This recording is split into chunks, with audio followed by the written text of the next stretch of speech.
Everyone loves a monthly dividend-paying ETF, which is why so many dividend investors gravitate towards funds that use covered call strategies. Funds like Q-Yield, X-Yield, R-Yield, JEPI, NUSI, and more use covered calls to generate monthly dividends that pay up to 12% annually. And while that kind of yield may sound appealing, there are usually some trade-offs investors make because of the strategies that these ETFs use. Most notably, investors will be trading off growth potential in favor of collecting that monthly income, which typically means that you'll earn lower returns than the total market, as measured by something like the S&P 500. However, the DIVO ETF from Amplify ETFs is a different story. This is the Amplify CWP Enhanced Dividend Income ETF, which I'll be referring to as DIVO in this video.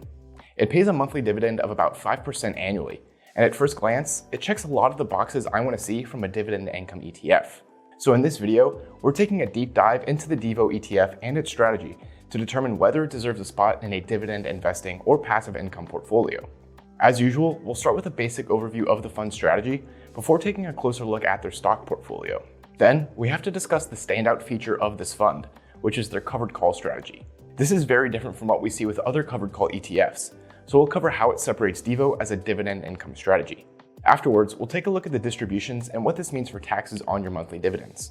Finally, we'll wrap up with my personal thoughts on this fund and how you can get some free cash to invest in DIVO or any other stocks. So let's get started. The first thing I want to highlight about DIVO is that while the fund is offered by Amplify ETFs, the strategy itself is managed by Capital Wealth Planning, which is an investment advisory firm that mostly serves institutions. CWP has teamed up with Amplify ETFs to bring this fund to the market, so if you want to dig deeper into the management team, be sure to check there. But the strategy laid out by the DIVO ETF is fairly straightforward. They aim to provide monthly income with the potential for capital appreciation. To do this, the managers at CWP select a portfolio of large-cap dividend-paying stocks that have a history of dividend growth. In addition to this dividend stock portfolio, they'll sell covered calls on individual holdings. We'll cover this in depth in a few minutes, but this is unique because they're strategically selling covered calls on individual stocks, as opposed to an index or the entire portfolio, which is something we don't see often with covered call ETFs. Ideally, this combination of dividend growers and covered calls should fulfill that goal of income and capital appreciation to provide competitive total returns with lower levels of risk. In terms of the income sources, they expect to produce 2 to 3% of the annual yield from dividend income. This shouldn't be much of a surprise, as that's a pretty reasonable yield for a large cap dividend growth portfolio.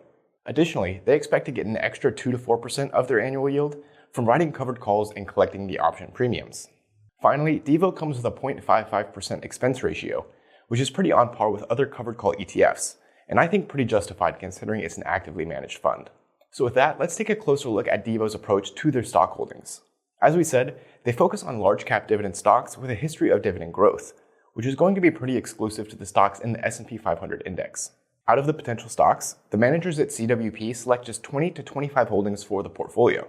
We don't have a whole lot of additional details on how they'll select these stocks, except for that they screen them for some basic qualities like the company's track record, earnings, cash flow, and return on equity. But we do know that they try to keep these holdings diversified across sectors similarly to the balance of the S&P 500 index. This is going to be a key part of the strategy that helps them track the performance of the S&P 500 without holding the entire index. However, the managers may over or underweight holdings depending on the market environment. According to the CWP website, they do this to participate in defensive and cyclical trends in a given environment. So as far as the stock selection methodology goes, this is a pretty standard outline for a large cap dividend fund. Ultimately, it's all up to the managers at Capital Wealth Planning, which can either work for or against you, depending on whether they make the right choices. But let's take a look at how the portfolio currently stands as of the last update on June 30th, 2021. Starting with the sector allocation, we can see that the DIVO portfolio does match the S&P 500 sector allocation pretty closely. The biggest difference that stands out to me is that the S&P is a little heavier in information technology. My guess here is that these are lower dividend companies that by some metrics are considered overvalued, and therefore have a reduced weight in the DIVO portfolio. But DIVO still has exposure to heavyweight tech with Microsoft and Apple, both holding top positions in the fund. And in the operating year of 2020, this strategy appears to have worked exactly as expected. They collected about 2/5 of their investment income from dividends this year, which is right in line with the income goals they outlined. I don't think there's much else worth mentioning with the stock portfolio, except for one more caveat of active management that I want to highlight. According to their annual report, their portfolio turnover rate for last year was 86%, and even higher in the years prior. This means that the management is trading in and out of holdings quite often, which again could be good if they're making the right calls, but that's not a guarantee. Most often, high portfolio turnover comes at a cost to the investor because it means more costs are being incurred by the fund, which is typically reflected in management fees, and distributions may also be taxed higher. I just get a little concerned when I see that much trading within a portfolio, but if you find active trading to be an advantage, then maybe you'll see this as a positive. Now we have to discuss the covered call strategy, which produces most of the DIVO dividend. Again, the unique feature of this fund is that it actually sells covered calls on individual stocks in its portfolio, rather than on an entire index. This is completely different from just about every other covered call ETF I've reviewed on my channel, because they also covered calls on either the S&P 500 or the NASDAQ 100. If you're unfamiliar with covered calls, it's an option strategy that allows you to earn cash when you own the underlying shares, but you give up growth potential in the process. You're essentially selling someone else the right to buy your shares if the price goes up. If the price does go up, you have to sell your shares at a fixed price, but if it doesn't, then you keep your shares and the cash you were paid for the covered call contract. I've covered this plenty in other videos, so be sure to check any of those out if you need more information.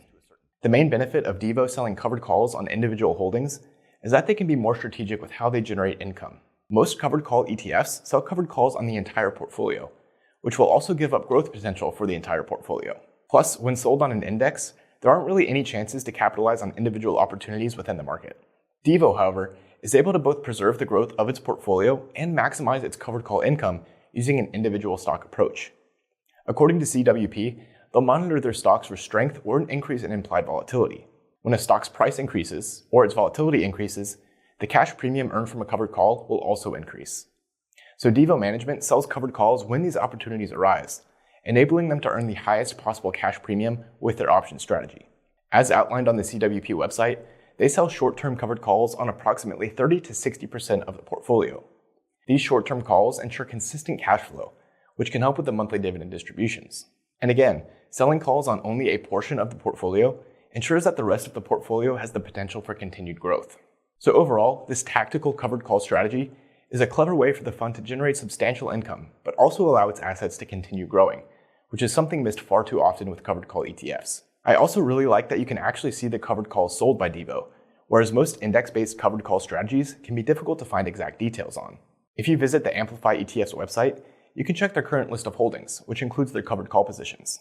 This page shows the options expiration dates, strike prices, and how many contracts they hold, so you always know exactly how the fund is using covered calls. Interesting note here, this screenshot shows that the covered call contracts have been written against a little under 20% of the portfolio. This is a little short of that 30 to 60% estimate outlined by CWP, which may just be an effect of the current market environment. In any case, it's great to know that we can always check back and see updates on their covered call positions. So hopefully you now understand why DIVO's approach to covered calls can offer some benefits, but you might be wondering how it actually compares to other covered call strategies, some of which still offer higher yields. However, this comparison requires looking at more than the dividend yield, because as we said, DIVO offers more growth than is traditionally found in covered call strategies. We need to look at total returns to figure out how this fund has performed and how it might perform in the future. DIVO hit the markets in December of 2016, which gives us a little less than 5 years to look back on. But the performance during this time hasn't been too bad at all. Since inception, DIVO has delivered average annualized returns of about 14.5%. Keep in mind, about 5% of this is made up of the annual dividend, while the rest will be returns through appreciation of the stock portfolio. At the bottom here, we have a revealing comparison to the CBOE S&P 500 Buy Right Index. These are the returns you would have received if you bought into the S&P 500 index and sold a covered call on 100% of that investment, which again is what most covered call ETFs do. However, this strategy produced less than a 7% annualized return since 2016, which is less than half of DIVO's return. So clearly, DIVO is successful in delivering monthly dividend income from covered calls, but it's also successful in delivering growth on top of that income for higher total returns. The other comparison here is to the S&P 500 Total Return Index, which measures the annual returns from dividends and growth in the S&P 500. This shows a slight underperformance by DIVO. Now, it is expected that covered call strategies miss out on some of the growth of the market, but it is cool to see that DIVO has stayed pretty close to the S&P 500. We can go even farther back than 2016 thanks to Capital Wealth Planning, as they've been tracking the strategy since 2013.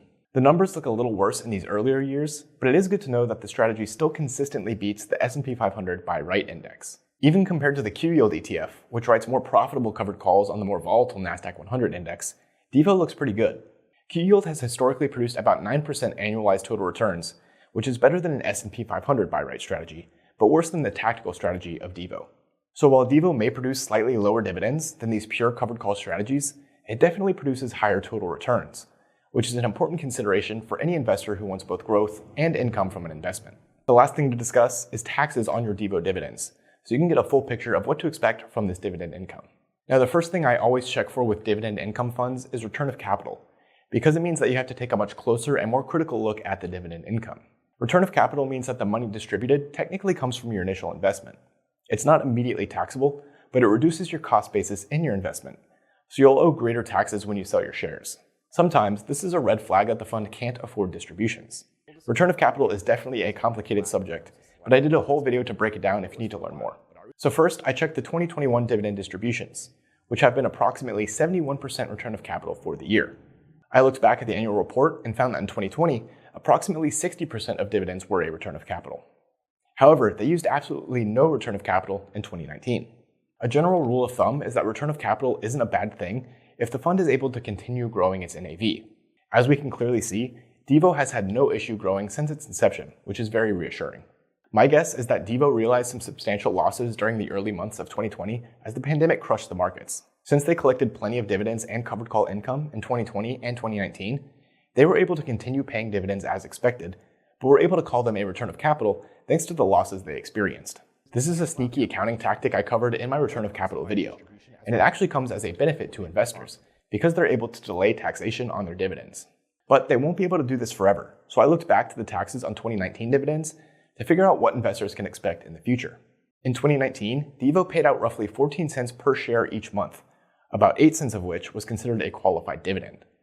This means a little over half the dividend will receive the qualified dividend tax treatment at the long-term capital gains tax rate. The rest, which is made up of profits from covered calls, is considered income, and therefore taxed as such under the short-term capital gains rate. Also shown is a distribution of capital gains, which could be a mix of the two depending on the fund's activity. We just don't have enough information to know for sure.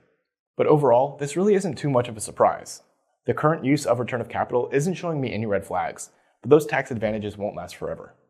Over the long term, investors can probably expect the qualified dividend rate on about half their dividends and income taxation on the other half as a very rough estimate. This is because most of their income comes from covered calls, which is almost always taxed at the short-term capital gains rate.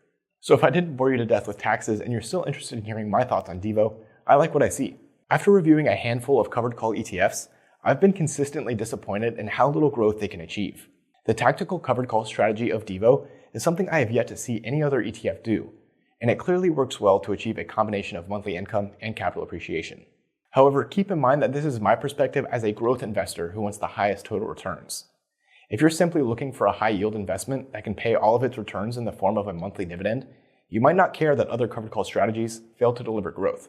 The only thing that makes me a little uneasy is the small portfolio of holdings and the high turnover rates, both of which can be dangerous in the hands of poor management. But DIVO seems to be doing fine so far, so it's by no means a deal breaker for me just yet. I've been learning a lot about different covered call strategies lately, mostly from my research into these covered call ETFs, and I'm really starting to think that the covered call ETF is just a convenience.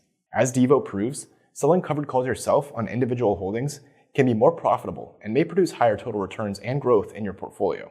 Investors can definitely get easy access to the strategy with ETFs, but you can save on expenses and get much more flexibility by learning and executing the strategy yourself. Whether you like DIVO or you want to stick with some of the traditional covered call ETFs, I would highly encourage you to check out the M1 Finance platform. It has automatic portfolio rebalancing and dividend reinvesting, which are really powerful tools for the passive dividend investor.